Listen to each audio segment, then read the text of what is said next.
నమస్తే, నేను Ashok. Welcome to reality check. కూటమి ప్రభుత్వానికి సంబంధించి, కూటమి నిర్ణయాలకు సంబంధించి వైసీపీ పెద్ద ఎత్తున పోరాడుతుంది. ప్రధానంగా రైతులకు సంబంధించిన వ్యవహారాల మీద, రైతుల భూములకు సంబంధించిన ఇష్యూస్ మీద కూడా వైసీపీ అధినేత జగన్మోహన్ రెడ్డి ప్రజల్లోకి వెళ్తూ రైతుల దగ్గరికి వెళ్ళి వాళ్ళకు ఉన్నటువంటి ఇష్యూస్ మీద పోరాటం చేస్తున్నారు. దాంతోపాటు ఇటీవల కరేడు గ్రామానికి సంబంధించిన రైతులందరూ కూడా జగన్మోహన్ రెడ్డిని కలుస్తూ వచ్చారు. ఆ గ్రామానికి సంబంధించి అక్కడ ఇండోసోల్ కంపెనీ ఏదైతే ప్రారంభిస్తుందో దానికి సంబంధించి దాదాపు 5,000 ఎకరాలను రైతుల దగ్గర నుంచి లాక్కొని ఆ కంపెనీకి అప్పచెప్పాలని చెప్పేసి ప్రభుత్వం ప్రయత్నిస్తుందంటూ కూడా వాళ్ళు పడుతున్నటువంటి బాధలన్నిటికీ కూడా జగన్మోహన్ రెడ్డికి వివరిస్తూ వచ్చారు. అంతేకాకుండా అమరావతికి సంబంధించి భూసేకరణ అంశం మీద ఇప్పుడు పెద్ద ఎత్తున చర్చనీయాంశంగా మారుతుంది. భూసేకరణ రెండో విడతకు సంబంధించి ప్రభుత్వం వెనక్కి తగ్గినట్టు కూడా తెలుస్తుంది. ఈ ప్రభుత్వం వెనక్కి తగ్గడానికి గల కారణాలకు సంబంధించి కూటమిలో ఉన్నటువంటి రెండు పార్టీలు, అటు బీజేపీ కావచ్చు, జనసేన కావచ్చు, వ్యతిరేకిస్తూ వస్తున్నాయనేది కూడా చెప్తున్నారు. ఎందుకంటే మొదటిసారి భూసేకరణకు సంబంధించిన అంశాల మీద ఇంతవరకు క్లారిటీ రానటువంటి నేపథ్యంలో రెండోసారి భూసేకరణ చేస్తే ఏం చేస్తారంటూ కూడా అటు కేంద్రం నుంచి కూడా ఒక ఒత్తిడి వచ్చినట్టు కూడా తెలుస్తుంది. దానికి సంబంధించే ఇప్పుడు రాష్ట్ర ప్రభుత్వం కూడా వెనక్కి తగ్గినట్టు కూడా తెలుస్తుంది. దాంతోపాటు జగన్మోహన్ రెడ్డికి సంబంధించిన సెక్యూరిటీ మీద కూడా పెద్ద ఎత్తున విమర్శలు వస్తూ ఉన్నాయి. దానికి సంబంధించి కూడా మళ్ళీ కేంద్ర పెద్దలతో మాట్లాడి, కేంద్రానికి సంబంధించిన అమిత్ షాతో కావచ్చు, లేదంటే మిగతా ఇంటెలిజెన్స్ సంబంధించిన వాళ్ళతో మాట్లాడి జగన్మోహన్ రెడ్డి సెక్యూరిటీ తిరిగి ఇప్పిస్తామంటూ కూడా మాట్లాడుతూ వస్తున్నారు. ఏపీ రాజకీయాల గురించి, అలాగే దేశ రాజకీయాల గురించి ఈరోజు ఇంటర్వ్యూలో మాట్లాడదాం. ఇంటర్వ్యూలో నాతో పాటు పార్టిసిపేట్ చేస్తున్నారు మాజీ MLC, YCP state general secretary Jupudi Prabhakar గారు. ప్రభాకర్ గారు నమస్తే. నమస్కారం అశోక్ గారు, బాగున్నారా? బాగున్నాను సార్. సో ముందుగా జగన్మోహన్ రెడ్డి గారు బయటికి వెళ్తే రైతుల దగ్గరికి, మిర్చి రైతుల దగ్గరికి వెళ్తేనేమో మిర్చికేమో మద్దతు ధర వస్తుంది, మామిడి రైతుల దగ్గరికి వెళ్తేనేమో మామిడికి సంబంధించి కేంద్ర ప్రభుత్వం నుంచి మామిడిని కొనండి అని చెప్పేసి రాష్ట్ర ప్రభుత్వానికి ఆదేశాలు వస్తాయి. అలాగే పొగాకు రైతుల దగ్గరికి ఏమో వెళ్తేనేమో పొగాకు రైతులకు సంబంధించి వెంటనే మద్దతు ధర అని చెప్పేసి కేంద్ర ప్రభుత్వం ఒక జీవో రిలీజ్ చేస్తూ ఉంటుంది. అంటే జగన్మోహన్ రెడ్డి గారు బయటికి వెళ్తేనే ఇలాంటి రైతులకు సంబంధించిన విషయాలు కావచ్చు, లేదంటే మిగతా అంశాలు కావచ్చు, దానికి సంబంధించి రాష్ట్ర ప్రభుత్వం నుంచి ఒక కదలిక వస్తుందని చెప్పేసి వైసీపీ వాళ్ళందరూ మాట్లాడుతున్నారు. సో ఏం చెప్తారు దానికి సంబంధించి? వైసీపీ వాళ్ళైనా లేకపోతే మామూలు జనం కూడా మాట్లాడుతున్నారు? మీరు మాట్లాడితే ఆటోమేటిక్ జనం మాట్లాడతారు కదా. అంటే జగన్ కదిలితే అన్ని కదులుతున్నాయంటే జగన్ ముఖ్యమంత్రిగా ఇంకా భావిస్తున్నట్టున్నారు. జగన్ ముఖ్యమంత్రి భావిస్తున్నారు ఇంకా జనం. కేంద్రం కూడా అంతే కదా. కేంద్రం కానీ ఇప్పుడున్న రాష్ట్ర ప్రభుత్వం కానీ జగన్ కదిలితేనే మనకి లాభం అని ప్రజలు భావించే నేపథ్యంలో ప్రభుత్వం ఏమో తప్పనిసరి పరిస్థితి అవుతూ ఉంది. జగన్ కదిలితే మనం ఇవ్వకపోతే కష్టం అవుతుంది, మన ఎగ్జిస్టెన్స్ పోతుందని ఒక బాధలో వాళ్ళు కూడా ఉన్నట్టున్నారు. సో ఏదేమైనా మీరు చెప్పినటువంటి అంశాన్ని చాలా సీరియస్గా తీసుకోవాల్సినటువంటి బాధ్యత మాత్రం ప్రభుత్వం మీద ఉంటుంది. కారణం, వాళ్ళ ఎలక్షన్ మేనిఫెస్టోలో ఇంకొక 50,000 ఎకరాలు సెకండ్ టైం అమరావతిలో తీసుకుంటామని అక్కడ చెప్పలే. మేనిఫెస్టోలో అసలు చెప్పలేదు. మేనిఫెస్టోలో అంటే చెప్పని దాన్ని ఈరోజు ముందుకు తీసుకొచ్చి పెట్టారు. అంటే రాజధానిలో ఉన్నటువంటి అమరావతి ప్రాంత రైతులకి ఒక అనివార్యమైనటువంటి పరిస్థితిని గెలిచిన తర్వాత క్రియేట్ చేశారు. ఏంటి? మీ భూములు మర్యాదగా ఇవ్వండి, లేకపోతే మేము తీసేసుకుంటాం. గతంలో చేసింది 2014లో చంద్రబాబు నాయుడు గారు ఏదో చేస్తాడు, వాళ్ళకు ఒక విధంగా లాభం, ప్లాట్లు ఇవ్వటం, షాపులు ఇవ్వటం, వీటన్నిటిని నిజంగా ఆ క్యాపిటల్ అంతా డెవలప్ అయిపోయిన తర్వాత మీరు ఎలాగ వ్యవసాయం చేయలేకపోతూ ఉన్నారు, కౌలుకి ఇస్తూ ఉన్నారు, లేకపోతే వాటిని అమ్మేసుకోబోతూ ఉన్నారు. అది ఎంత ఫెర్టైల్ ల్యాండ్ అయినా సరే ఫస్ట్ ఫేజ్లో నమ్మారు. సెకండ్ ఫేజ్కి వచ్చేసరికి, ఆయన సెకండ్ టర్మ్ వచ్చేసరికి మధ్యలో జగన్మోహన్ రెడ్డి గారు పరిపాలన చూశారు. ఇప్పుడు రావటంతో తన మేనిఫెస్టో లేనటువంటి అంశం ఒకటి ముందుకొచ్చి ఇంకొక 50,000 ఎకరాలు కావాలి అంటే దాదాపు 1,00,000 ఎకరాలు ఉంటే తప్ప రాజధాని నిర్మాణం కాదు అని చెప్పేసి ఆయన ఒపీనియన్. ఇప్పుడు క్వశ్చన్ ఒకటి తయారైంది ఇంటలెక్చువల్స్ నుంచి కానీ రైతుల నుంచి కానీ, నిజంగా ప్రపంచంలో 1,00,000 ఎకరాలతోటి రాజధాని ఎక్కడైనా ఉందా? ఎక్కడ లేదనే కదా. ఇప్పుడు అమరావతిలో నేను కడతానని చెప్పేసి చంద్రబాబు నాయుడు గారు, అదే ప్రపంచ స్థాయి రాజధాని మునిగిపోయే అమరావతిలో ఎలా కడతాడు? ఇది క్వశ్చన్. మునిగిపోయే అమరావతి అని నేను ఇదే చెప్తున్నాను. మీరేమో మునిగిపోతుంది, ఎత్తిపోతుంది అని చెప్పేసి మీరు చెప్తున్నారు. సరే ఏదో మేము చేస్తున్నాము, దాన్ని ఇంకా వైసీపీ వాళ్ళు వచ్చి నెగిటివ్ ప్రాపగండా చేస్తున్నారని చెప్పేసి వాళ్ళు మాట్లాడుతున్నారు. సార్ అది అంటే వైసీపీ వాళ్ళు మాట్లాడితే మునిగిపోవటం, టీడీపీ వాళ్ళు మాట్లాడితే ఎండగాయటం, మునక్కుండా ఉండటం కాదు కదా. బుడమేరు ఒక గేట్ ఎత్తపోయి ఒక గేట్ ఎత్తారండి. ఏమైంది? చిన్న వాన ఆ వానకి వచ్చి వరదకు వచ్చినటువంటి బుడమేరు మొత్తం కూడా తాడేపల్లిని విజయవాడ సహా ముంచేసింది. మనం చెప్పేది ఏముంది అసలు? మునగలేదని ప్రపంచం అనుకోవాలి, లేకపోతే చంద్రబాబు నాయుడు గారు ఒక వారం రోజులు బురదలోనే ఉండి లేకపోతే నీళ్ళలో ఉండి ఇంటికి రాకుండా ఆయన ఎక్కడెక్కడ తిరిగాడో, ఆయన ముఖ్యమంత్రిగా పాపం అంతా ఎందుకు కష్టపడ్డాడో, విజయవాడ సైతం మునిగిపోయినప్పుడు ఇదంతా. కాబట్టి మునిగిపోతుంది, అది మునిగిపోతుందని ప్రపంచం అంతా తెలుసు. వైఎస్ఆర్ కాంగ్రెస్ పార్టీ జగన్మోహన్ రెడ్డి గారు ప్రత్యేకంగా చెప్పాల్సిన శ్రీకృష్ణ కమిటీ కూడా చెప్పింది ఇది ప్రమాదకరమైన ప్రాంతం అని కూడా చెప్పింది. అయినా సరే they have been selected that area. Select అయిన తర్వాత ఇప్పుడు ఏమైందంటే సరే మునుగుతుందా తేలుతుందా పక్కన పెడదాం, ఇప్పుడు రైతులు మునుగుతున్నారు అక్కడ. ఆ ప్రాంతంలో 1 ఎకరా నుంచి 10 ఎకరాలు 100 ఎకరాలు ఉన్న వాళ్ళందరూ కూడా వాళ్ళని ముంచే కార్యక్రమం ఈరోజు ప్రభుత్వం తీసుకుంది. కాబట్టి సెకండ్ ఫేజ్లో వచ్చిన తర్వాత రైతులు వాళ్ళంతటా వాళ్ళే ఒక మైక్ తీసుకొని చాటింపు వేసుకునే దశలోకి వచ్చేసారు. మా భూములు మీకు ఇవ్వం. ఒకళ్ళు ఇచ్చే పని అయితే విత్ ఇన్ ద పార్టీ కూటమిలో అటు బీజేపీ కానీ ఇటు జనసేన కానీ వాళ్ళ ప్రశ్న ఏంటంటే ఫస్ట్ తీసుకున్న 50,000 ఎకరాలని ఏం చేస్తున్నారు, ఈ 50,000 ఎకరాలని ఇక్కడ మాకు కొన్ని రిజర్వేషన్స్ ఉన్నాయి, మీరు చెప్పినంతగా అంత ఈజీగా నేను మీతో వంట పాడలేకపోవచ్చు. నాకు తెలిసి ఈ అంశం మీదే నెట్టలేన కూటమి చీలిపోయే అవకాశాలు కూడా ఈ అంశం మీదనే వస్తాయి. అందుకనే కదా వాళ్ళు ఇప్పుడు వ్యతిరేకించింది. రెండోసారి భూసేకరణకు సంబంధించి డైరెక్ట్గా గట్టిగా పవన్ కళ్యాణ్ గారు మాట్లాడారు, బీజేపీకి సంబంధించిన వాళ్ళు మాట్లాడారు. మనం ఎందుకంటే ముందుకే ఇప్పుడు అయోమయంగా ఉంది పరిస్థితి, మీరు కొత్తగా తీసుకుని ఏం చేస్తారని చెప్పేసి కేంద్రం నుంచి పెద్ద ఎత్తున ఒత్తిడి రావడంతోనే దీన్ని వెనక్కి తగ్గారనేది కూడా ఒక ఆరోపణ. అంటే దీని వెనకాల ఇప్పుడు కూటమిని కూడా ఒప్పించలేనటువంటి తెలుగుదేశం పార్టీ రేపు ప్రజలు ఏమి ఒప్పిస్తుంది? డెఫినెట్గా వాళ్ళిద్దరు ఒప్పుకోవాలి కదా, ఎందుకంటే కూటమిగా ఉన్నారు కాబట్టి, 3 పార్టీలు కూటమిగా ఉన్నారు కాబట్టి. And that means there is a danger కదా విత్ ఇన్ ది కూటమి. మీకు ఒక కాన్ఫ్లిక్ట్, ఒక అంటే మీ మీ కామన్ ఇంట్రెస్ట్ అనేది కనపడటం, కామన్ మినిమం ప్రోగ్రామ్ అని అంటాం జనరల్గా. ఇక్కడ this is as for as the Amaravati is concerned is not a common minimum programme, it's only Telugu Desam programme. There by opposing Janasena and BJP ఈ రెండు గట్టిగా అనుకున్నాయి అనుకో, చంద్రబాబు నాయుడు గారు ప్రపంచ స్థాయి రాజధాని అవుతుందా లేదా? అవ్వదు కదా, విచ్ ఇస్ హైలీ ఇంపాసిబుల్. అవునా? జనాల్ని రైతుల్ని మోసం చేయొద్దని వైఎస్ఆర్ కాంగ్రెస్ పార్టీ ఫస్ట్ నుంచి అదే స్టాండ్. ఇప్పటికీ మీరు దాని మీద ఉన్నారు కదా. జగన్మోహన్ రెడ్డి గారి స్టాండ్ ఏంటంటే మనం చేసేదే చెప్పాలి, చేయలేనిది చెప్పకూడదు, చెప్పకుండా చేసేదాన్ని ఇంకా మోసం అంటాం. కాబట్టి రైతుల్ని దయచేసి మోసం చేయొద్దు. This is the appeal of Jaganmohan Reddy from YSR Congress party. అదే అప్పీల్లోకి ఈరోజు జనసేన వచ్చింది, అదే అప్పీల్లోకి ఈరోజు బీజేపీ వచ్చింది. దాన్ని మీరు కూటమి ఎక్కడున్నట్టు, కాన్సెన్సస్ ఎక్కడున్నట్టు, మీ ముగ్గురు మధ్య ఏకాభిప్రాయం ఎక్కడైనా ఉందా? లేదు. అదే విషయాన్ని కరేడు తీసుకోండి. కరేడులో ఈరోజు 4,800 ఎకరాలు కరేడు, కొన్ని గ్రామాలు లేచిపోతాయి. ఈరోజు ఉద్యమం జరుగుతూ ఉంది అక్కడ. అక్కడ రైతులు చాలా పట్టుదలగా ఉన్నారు, సమస్య లేదు మా ల్యాండ్ మీకు ఇచ్చే సమస్య లేదని. ఏదో అమరావతి లాగా బెదిరించి తీసుకోవాలంటే అడవి కుదిరేది కాదు. సో వీటన్ని ఈ అంశాలన్నీ ముందుకు వస్తున్న నేపథ్యంలో అసలు ఈ భూములన్నీ తీసుకొని చంద్రబాబు నాయుడు గారు ఎవరికి వదలుచుకున్నాడు? ఆయనకి అన్నిటికన్నా రాష్ట్రమే ముఖ్యమైన నేపథ్యం అయితే, ఒకవేళ రాష్ట్ర అభివృద్ధి సంక్షేమం, రాష్ట్రాన్ని ప్రపంచ స్థాయిలో పెట్టాలి, ఇవన్నీ అయితే ఈ భూములన్నీ తీసుకొని ఎవరికి ఇవ్వాలని, ఏ ఇండస్ట్రీస్కి ఇవ్వాలని? ఇస్తే అతనేమిస్తాడు ఇంటర్న్ సమాజానికి, ఆ ఏరియాకి? ఇవన్నీ ప్రజల్లో చర్చకు రావాలి కదా. ఒక అంశం ఏంటంటే ఇప్పుడు నువ్వు భూసేకరణ చేయటం కోసం గ్రామసభ జరపాలి జనరల్గా, కానీ భూసేకరణ అయిపోయిన తర్వాత లేకపోతే నోటిఫికేషన్ వచ్చిన తర్వాత గ్రామ ప్రజల దగ్గరికి వెళ్తున్నారు. This is called reverse governance. వాళ్ళని అడిగిన తర్వాత వాళ్ళు ఇష్యూ చేయాలి, కానీ ఇష్యూ చేసిన తర్వాత అడుగుతున్నారు. అంటే దాని అర్థం ఏంటి? మేము ఏవైనా చేస్తాం, బుల్డోజ్ చేస్తాం, మీరెవరు అబ్బాయి ఉంటే ఉండొచ్చు, 100 సంవత్సరాల నుంచి మీ తాత మీ ముత్తాత ఉంటే ఉండొచ్చు, ఇప్పుడు ఇది గవర్నమెంట్కి అవసరం అవుతుంది, గెట్ లాస్ట్ ఇక్కడి నుంచి అనేది గవర్నమెంట్ ఒపీనియన్. దానికి తగ్గట్టుగానే ఒక 200 మంది పోలీసులు పెట్టడం అక్కడ. ఇంకా అమరావతిలో ఆ దశలో రాలా. అక్కడ ఎమ్మెల్యేని తరిమేశారు, అధికారులు తరిమేశారు, మా ఊరికి రావద్దు మీరని. తర్వాత మళ్ళీ నారాయణ గారు ఎంటర్ అయ్యారు. తర్వాత ఒక సబ్ కమిటీ ఒకటి వచ్చింది. అంటే సబ్ కమిటీ అనేది సిట్ టైప్ అనమాట, ఏది నడుస్తూ ఉంటుంది. ఇంకో 3 సంవత్సరాలు 4 సంవత్సరాలు నడిపారు అనుకో, అబ్బాయి మేము మీ భూములు తాకలేదు కదా మీరు వద్దన్న తర్వాత అనేదానికి వెళ్తారు. కానీ ప్రజల పక్షాన్ని నిలబడేటువంటి YSR Congress party took a proper stand.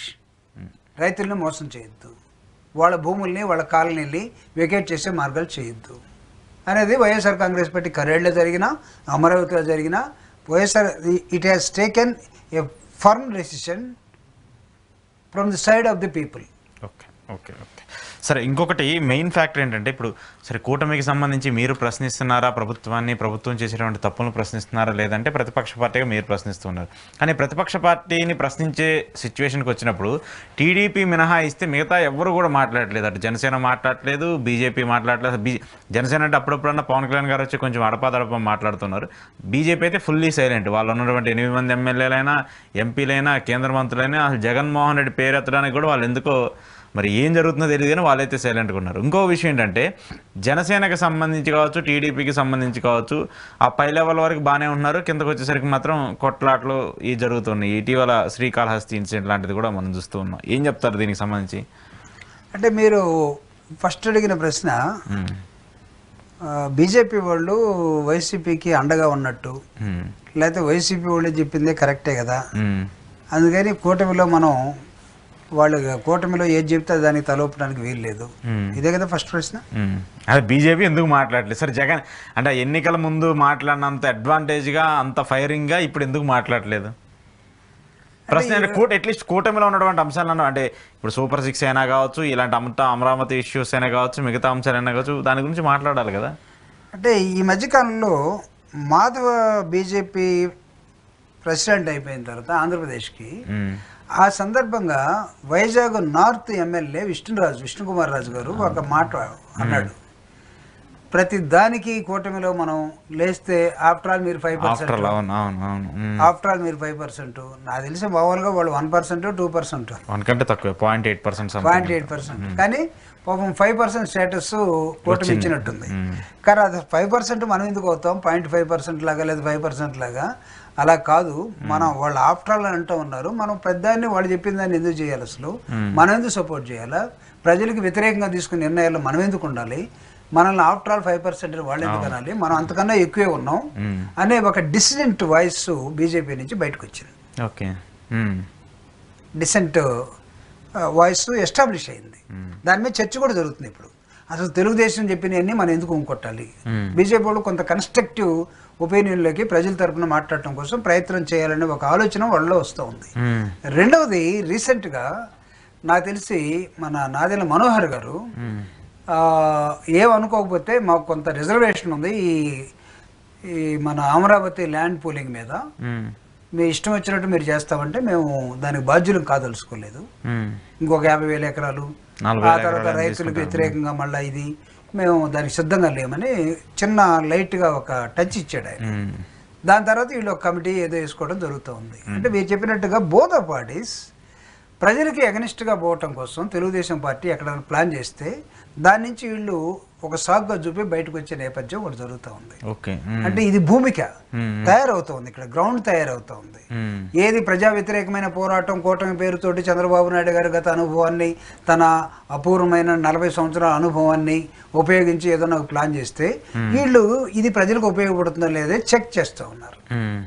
ఇదే వైఎస్ఆర్ కాంగ్రెస్ పార్టీ చెప్తా ఉంది, కరేడ్ రైతుల్ని మీరు నెట్టునుండా ముంచి రైతులు గ్రామాలు మొత్తాన్ని వేకేట్ చేసి ఈ ప్రాతిపదిక ఈ ప్లాన్ ఏంటి? మీరు అసలు ఎప్పుడైనా సరే మీ మేనిఫెస్టోలో చెప్పారా? మీ మేనిఫెస్టోలో చెప్పినట్టుగా దిక్కు లేదు, రైతులు ఎందుకు ఇబ్బంది పెడుతున్నారు అని వైఎస్ఆర్ కాంగ్రెస్ పార్టీ ఒక స్టాండ్ తీసుకుంది. అదే స్టాండ్ని ఆల్మోస్ట్ ఆల్ నాకు తెలిసి వాళ్ళు కూటమిలో ఉన్నా ప్రభుత్వంలో ఉన్నారనుకుంటున్నాను, కానీ ప్రభుత్వంలో ఉండి ప్రతిపక్ష పార్టీ ఖచ్చితంగా వాళ్ళు పోషించాల్సిందే, otherwise they will be vanished, ప్రజల నుంచి దూరం అయిపోతారు. ఆ భయం వాళ్ళకు ఉంది కాబట్టి ఖచ్చితంగా క్వశ్చన్ చేస్తారు. ఒకవేళ పవన్ కళ్యాణ్ గారు ఆ లెవెల్లో ఉండి మాట్లాడలేకపోవచ్చు, లేకపోతే మాధవ్ గారు, పురంధరేశ్వరి గారు ఆ లెవెల్లో ఉండి మాట్లాడలేకపోవచ్చు, కింద వాళ్ళు మాత్రం ఖచ్చితంగా మాట్లాడతారు. అందుకే సెకండ్ నిన్న జనసేనలో ఇతను మాట్లాడటం జరిగింది. చాలా వాటికి పాపం మనోహర్ గారే ముందు ఉంటాడు కదా పాలసీ మాట్లాడాలంటే, తర్వాత హీరో బయటకు వస్తాడు. సినిమాలో కూడా అదే కదా, హీరో సడన్ గా వచ్చేస్తాడు కదా, కర్ర కత్తి పట్టుకుంటాడు. ఈ జరుగుతూ ఉంది. కాబట్టి వైఎస్ఆర్ కాంగ్రెస్ పార్టీ చాలా సిస్టమేటిక్ గా ప్రజా సమస్యల మీద, రైతుల సమస్యల మీద, నిరుద్యోగుల సమస్యల మీద, మహిళల సమస్యల మీద, ఈరోజు రాష్ట్ర ప్రభుత్వంగా చెప్పుకోబడే ఆంధ్రప్రదేశ్లో కూటమి ప్రభుత్వం ఒక్కటన్నా ప్రజలకు ఉపయోగపడే పాలసీని తయారు చేసిందా చెప్పండి? ఒకవేళ నేను అడుగుతున్నాను కాబట్టి ఈడెవడో బాబు ఊరక ఇలాంటి ఫండమెంటల్ క్వశ్చన్స్ అన్ని రైజ్ చేస్తూ ఉంటాడు అని అనుకోవచ్చు. ఒక్కటన్నా ప్రజలకు ఉపయోగపడేది, లేకపోతే మీ సూపర్ 6లో చెప్పింది, లేకపోతే మీ మేనిఫెస్టోలో చెప్పింది, ఈ రోజు ఒకటి సంవత్సరం అయిపోయింది కదా, సంవత్సరం తర్వాత ఎక్సెప్ట్ పెన్షన్ మీరు రెండోది పట్టుకొచ్చారు. రెండోది కూడా జగన్మోహన్ రెడ్డి గారు ఇచ్చినటువంటి 80 లక్షల మంది అమ్మఒడి పేరుతోటి మీరు చేసింది అంతా 20 లక్షల మంది తీసేసారు. మీరు పెట్టచ్చు, మేము రెండో బెడ్కి ఇచ్చాము, మూడో బెడ్కి ఇచ్చాము, కానీ అక్కడ తల్లిదండ్రులు మాట్లాడటం లేదు. మా రెండో వాడికి రాలేదని చెప్తున్నారు, వాళ్ళు మూడో వాడికి రాలేదని చెప్తున్నారు. కానీ మీరు ఎందుకు చెప్పారు? నీకు 15 ఇవన్నీ వచ్చినాయి కదా అప్పుడు. సో ఇప్పుడు అది ఇంప్లిమెంటేషన్లో జరగట్లేదు, ఫెయిల్ అవుతూ వచ్చారు. దాని మీద నీకు ఇప్పుడు జనసేన మాట్లాడలేదు, దాని మీద బీజేపీ మాట్లాడలేదు. జనసేన స్కీమ్స్ గురించి అసలు ఏం మాట్లాడలేదు. ఎక్కడ ఒక్క పెన్షన్స్ మినహాయిస్తే మిగతా ఏ విషయంలో కూడా వాళ్ళు అసలు మాట్లాడలేనటువంటి పార్టీ పరిపాలనలో భాగస్వామిగా ఉండాలా? చెప్తున్నాను, క్వశ్చన్ చేయాలి. ఈరోజు చంద్రబాబు నాయుడు గారు రేపు 26న నీకు ఎక్కడికో పోతున్నాడు, సింగపూర్. ఒక 4 రోజులు రాడు, 4 రోజులకి deputy CM will be acted as a CM అని ఇచ్చాడు. కొత్త సాంప్రదాయం తీసుకొస్తున్నా. ఎవరిని సాటిస్ఫై చేయటం కోసం ఇక్కడ వస్తున్నాం అంటే అలిగి ఉన్న ఇంకొక స్టార్ట్ తీసుకోబోతున్నా ఒక అతన్ని నువ్వు 4 రోజులు సీఎం ఉండవు. అదే సినిమా 1 గంట సీఎం లేకపోతే 1 రోజు సీఎం, నీ 4 రోజులు సీఎం. అంటే ఏమన్నా ఆ టైంలో ఏమన్నా తీసుకోవాలన్నా, నిర్ణయాలు తీసుకోవాలన్నా, ఏమన్నా ఇష్యూస్ ఉన్నా, లేదంటే ప్రభుత్వానికి సంబంధించి ఏమైనా ఉన్నా కూడా ఆ బాధ్యతను నేను పవన్ కళ్యాణ్ గారికి ఇస్తున్నానని చెప్పారు. తప్పే ఉంది దాంట్లో? లేదు కదా. ఇది మన ఫెడరల్ సిస్టమ్ కదా. సో ప్రైమ్ మినిస్టర్ 42 దేశాలు తిరిగాడు. ప్రతి దేశంలో 4 రోజులు, 3 రోజులు, 5 రోజులు ఉన్నారు. ఎప్పుడన్నా డెలిగేట్ చేసిపోయాడా? నా బదులు ఇంకొక అమిత్ షా ప్రైమ్ మినిస్టర్గా ఉంటాడు, లేకపోతే రాజ్నాథ్ సింగ్ ప్రైమ్ మినిస్టర్గా ఉంటాడు, లేకపోతే నిర్మలా సీతారామన్ గారు ప్రైమ్ మినిస్టర్ ఎప్పుడైనా ఇచ్చాడా? లేదు. ఇక్కడ ఎందుకు ఇచ్చారు? ఆయన అడుగుతాడనో లేదా ఏదో జరుగుద్దని ఇచ్చారా? ఇది మతలబ్ ఏంటి అసలు? దేర్ మస్ట్ బి సంథింగ్ కదా. So that is there any powers for that delegation? ఆ డెలిగేటెడ్ పోర్ట్ఫోలియోకి నిజంగా డెసిషన్ మేకింగ్ పవర్స్ ఉన్నాయా? అంత ఫాస్ట్ డెసిషన్ అంటే బ్యాడ్ కాదు, కానీ వెన్ చంద్రబాబు నాయుడు గారు and his team at Singapore, if something went wrong in Andhra Pradesh, who has to take a decision? ఫోన్లో నుంచి ఆయన చెప్తాడా, ఇక్కడి నుంచి ఈయన తీసుకుంటాడా? ఖచ్చితంగా ఆయనకు నోటీస్ ఉంటుంది కదా, ఏదో ఒకటి నోటీస్ ఇవ్వకుండా ఏం చేయరు కదా. నీకు ఆ పవర్స్ కూడా డెలిగేట్ చేశారా లేదా? This also important. సో కాబట్టి అసలు నీకు డెలిగేషన్ అని వచ్చిందంటేనే నువ్వు బతిని అడుకుంటున్నట్టు. లేకపోతే అడిగి ఉన్నవాడికి కాస్త రే అబ్బాయి అట్టగాదులే, నువ్వు 4 రోజులు ఉండు, నువ్వు అసలు సీఎం కావాల్సినాడు. బయట వాళ్ళు అందరూ అదే కదా, నువ్వు సీఎం అవుతావని నిన్ను మేము గెలిపిస్తే నువ్వేంది అబ్బాయి మొత్తం పోయి ఆయనకి ఇచ్చేసి అబ్బాయి నాకు పరిపాలన చేత కాదు. ఇప్పుడు it is a litmus test to the Pawan Kalyan. Chandrababu Naidu గారు మొన్న చెప్పిన పవన్ కళ్యాణ్ నాకు అసలు పరిపాలన చేత కాదు, ఎక్కడ ధర్నా చేయమంటారో చెప్పండి, గోల్ చేయమంటారో చెప్పండి, అరవమంటారో చెప్పండి, ఫైటింగ్ చేయమంటారో చెప్పండి, వస్తాను నేను. అంతేగాని ఇంత అనుభవజ్ఞుని పెట్టుకొని పరిపాలన మొత్తం ఆయనే చూసుకుంటాడు అన్నాడు. ఇప్పుడు ఇతను నిజంగా పరిపాలన రాదు అని చెప్పడం కోసం చంద్రబాబు నాయుడు ఎంచుకున్నటువంటి ఒక మార్గం ఇది. 4 రోజులు చూపించి ఏదైనా యాక్సిడెంట్ జరిగింది, ఏదన్నా జరిగిన తర్వాత అదే పవన్ కళ్యాణ్ అసలు అతను పనికిరాడండి పరిపాలనకి ఇన్ ఫ్యూచర్లో కూడా, ఇది సాకుగా చూపిస్తారంటారా అని చెప్పారు అనుకో, ఏమవుతుంది? ఖచ్చితంగా అది ఉంటుంది. సరే ఏంటి సార్ ఈ గొడవలు, ఈ రీసెంట్గా శ్రీకాళహస్తికి సంబంధించి ఒక టీడీపీ ఎమ్మెల్యేకి జనసేన లీడర్కి మధ్య జరుగుతూ వచ్చింది. ఆ తర్వాత ఇంకా చాలామంది కింద గ్రౌండ్ లెవెల్లో టీడీపీ వాళ్ళు కొట్టుకున్నారు. మీరు ఇప్పుడు చెప్పినట్టేమో పైన వాళ్ళనేమో అడుగుతున్నారు, అది తీసుకున్నారు అని చెప్పేసి ఇప్పుడు ఇట్లా చెప్తున్నారు. ఆ గొడవలన్నీ చూస్తున్నప్పుడు ఏం జరుగుతుంది సార్? ఇది ప్యూర్లీ ఒక లేడీ నాయకురాలు పర్సనల్ అంశంగా నేను ఇది భావిస్తా ఉన్నాను. కాబట్టి అంటే నాకు వాట్ ఐ వాజ్ టోల్డ్, నాకున్నటువంటి ఇన్ఫర్మేషను, నేను సేకరించుకున్న ఇన్ఫర్మేషన్ ప్రకారం అక్కడెక్కడో వాళ్ళ మధ్య గొడవలు ఉన్నాయి. లోకల్ ఎమ్మెల్యే వీళ్ళు ఎంత కలిసి ఉన్నామన్నా, ఎంత కూటమి ప్రభుత్వం అని చెప్పినా ఎవడి దారి వాడిదే, ఎవడు సభ వాడిదే, అంతే, ఎవడు సంపాదన వాడిదే. ఆ దశలో పాపం ఆ మేడం గారు ఎవరో ఒక ఇంపార్టెంట్ ఇన్ఛార్జ్ అనుకుంటా, ఇన్ఛార్జికి అక్కడ ఉన్నటువంటి డ్రైవరు, వాళ్ళకుండే పర్సనల్ డ్రైవరు ఎక్కడో అవతలతో టచ్లోకి వెళ్ళినట్టుగా కనబడతా ఉంది. తర్వాత ఈ పర్సనల్ వీడియోస్ పక్కన పెడేద్దాం.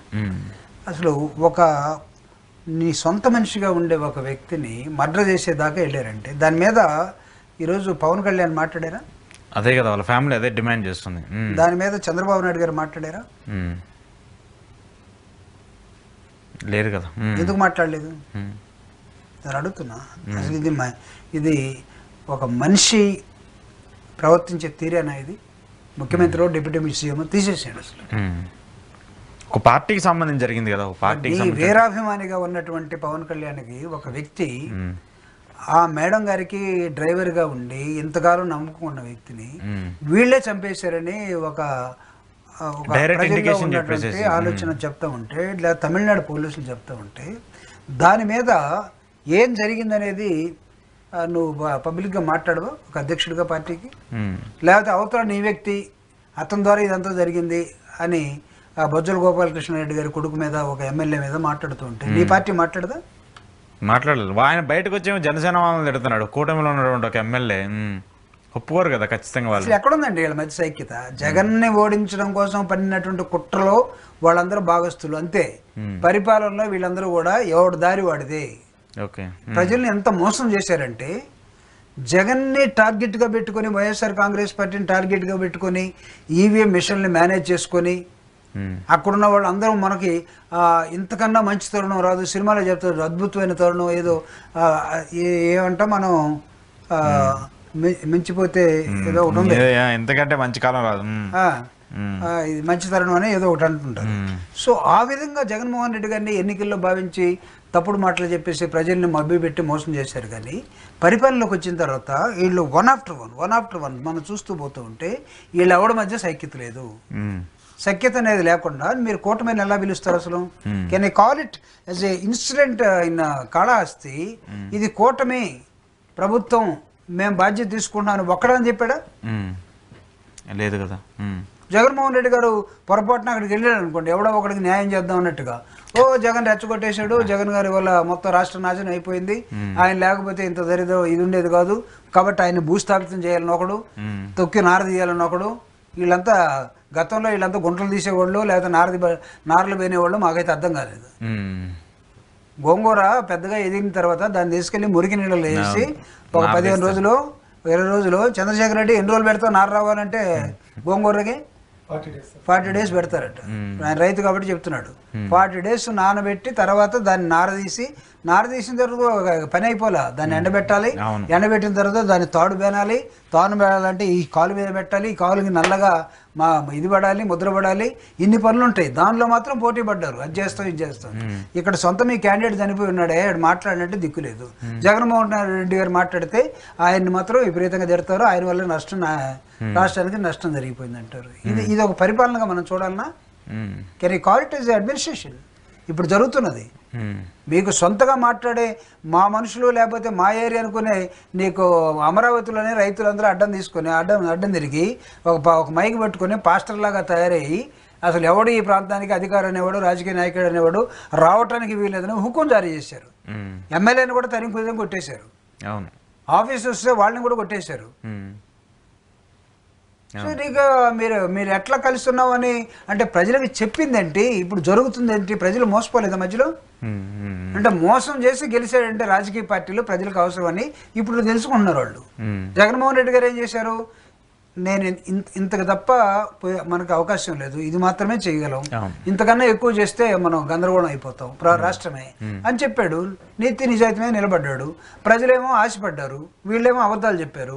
ఆఖరికి ఇప్పుడు ఏమైంది? 1 year తర్వాత అన్ని లోకలోకులు, గందరగోళాలు, పెడమొఖం ఎడమొఖం, రేపు ఇలాంటి అంశాలు ఇంకొక 2-3 వస్తే ఈ కూటమి అనేది తనంతట తానుగా బద్దలైపోయింది. తనంతట తానుగా బద్దలయ్యే అంశాలు ఈ దేశంలో మీరు ఎక్కడ చూసారా? తనంతట తానుగా బద్దలవ్వాలంటే ఏం జరగాలి? కులిపోవాలి. అలాంటి పరిస్థితులు ఉంటాయి అంటారు. ఉండకపోతే ఉండే అవకాశాలు ఎక్కువ ఉన్నాయి. నువ్వు ఓకేనేసే కూటమి ఆయన పాపం పవన్ కళ్యాణ్ గారు ఆశపడి చెప్తున్నాడు కానీ 15 సంవత్సరాలు మనం కలిసే ఉండాలా, ఏది ఏమైనా సరే 15 సంవత్సరాలు కలిసి ఉండండి. నీ సొంత మనిషే నీకు మీ సివిల్ సప్లైస్ మినిస్టర్ మనోహర్ గారు ఎట్లా మాట్లాడదు, సారీ ఈ విషయంలో మేము మీతో ఏకీభవించలేకపోతున్నా ఎట్లా చెప్తాడు? అదే how can you say 15 years bond ఈ ఫెవికోల్ ఏది ఇక్కడ డూప్లికేటా? ఏమో అది మరి వాళ్ళిద్దరికి సంబంధించి చూడాలి.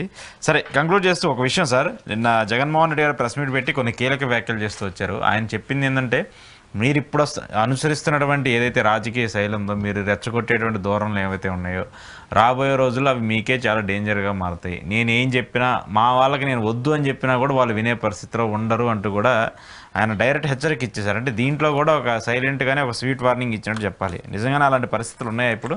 అంటే మీరు రాష్ట్ర శాంతి భద్రతల పరిస్థితిని ఇప్పుడు ఆయన ఒక ముఖ్యమంత్రిగా చేస్తున్నాడు కాబట్టి what is going to happen అనేది ఆయన ఖచ్చితంగా ఆయన ఎస్టిమేట్ చేయగలుగుతాడు. ఉన్న పరిస్థితుల్లో ఇప్పుడు ప్రతి గ్రామం మీద, ప్రతి వైసీపీ నాయకుడి మీద మీరు ఇష్టం వచ్చినట్టు మీ ప్రతీకారం పగ అన్ని తీర్చుకుంటున్నారు కదా. మీ ధైర్యం ఏంటి?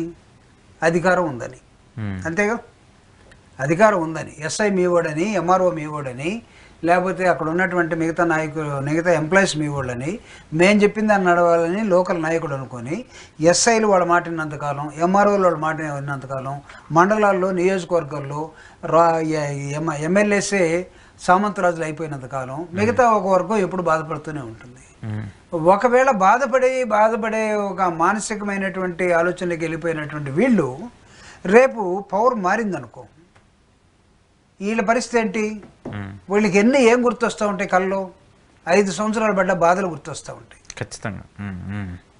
జగన్మోహన్ రెడ్డి గారు ముఖ్యమంత్రి అయినా, లేదా మనం శాంతియుతమైన బుద్ధుడు లాంటి పరిపాలన చేయాలనుకున్నా, కిందోడికి ఏంటంటే ఎక్కడో ఆవేశం అనేది రగులుతూ ఉంటుంది.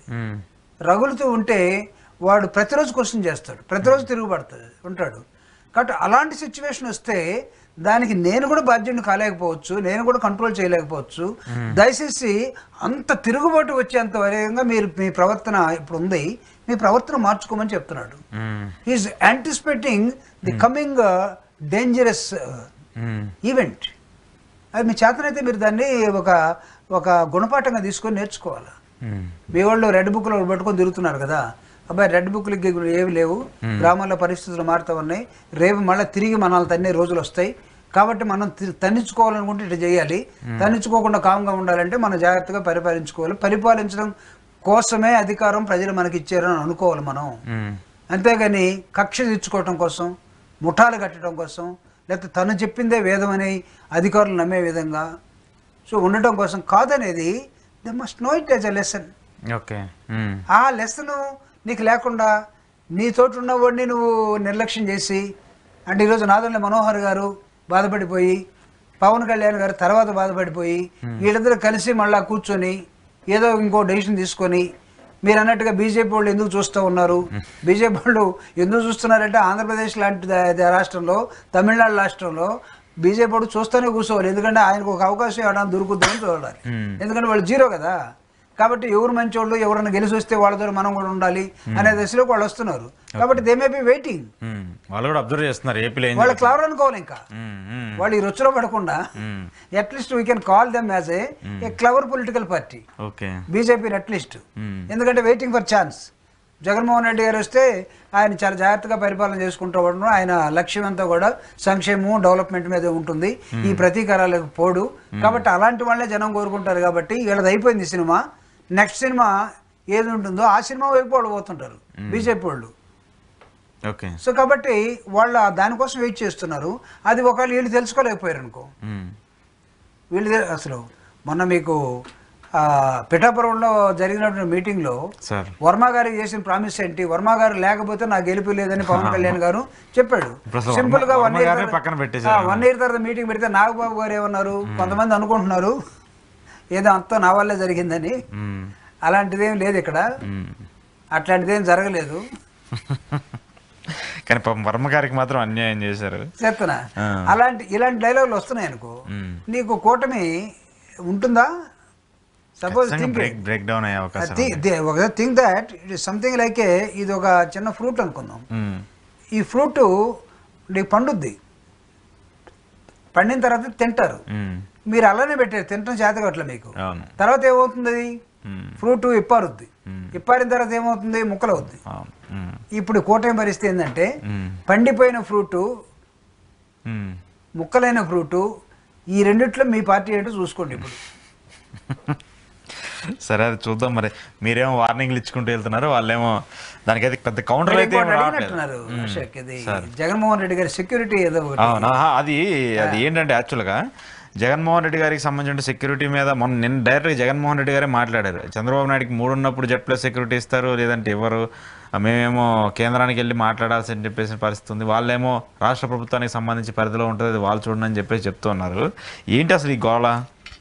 అంటే ఏం లేదు సార్, జగన్మోహన్ రెడ్డి గారికి నాకు తెలిసి ప్రాణం మీద ఎవరైనా చంపేస్తారు లేకపోతే ఎక్కడి నుంచో థ్రెట్ ఉందని ఆయనకేం భయం లేదు. ఎందుకంటే ఓదార్పేత రాజశేఖర రెడ్డి గారి మరణానంతరం ఆయనకి ఆ టైంలో వచ్చినటువంటి వార్నింగ్స్ కానీ ఆయన జనంలోకి వెళ్ళినప్పుడు జరిగినట్టు తీరు కానీ ప్రధానికి నేను సాక్ష్యం.